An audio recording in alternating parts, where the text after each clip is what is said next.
Сәлем достар, бүгін сіздермен ореховый пирог үйренеміз. Қамырымызға жұмыртқа, қант, сары майды қосып, бәрін біркелкі болғанша араластырамыз.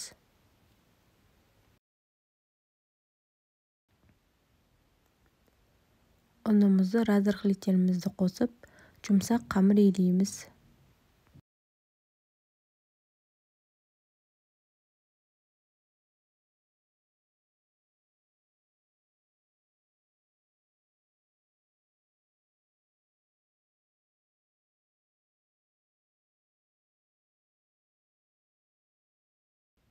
Осындай жұмсақ қамыр шығады. Қамырымызды формамызға салып, қолымызбен жайып шығамыз.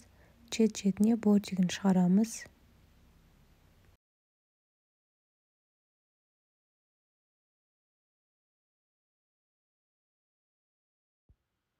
Начинкамызды дайындаймыз. Бір кесе орехімізді езіп аламыз.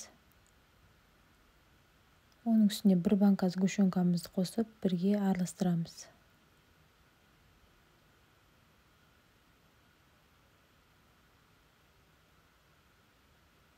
Дайын начинкамызды тестамызға салып, қасықпен жайып шығамыз. Қызып тұрған пеште 180 градуста пісіріп аламыз.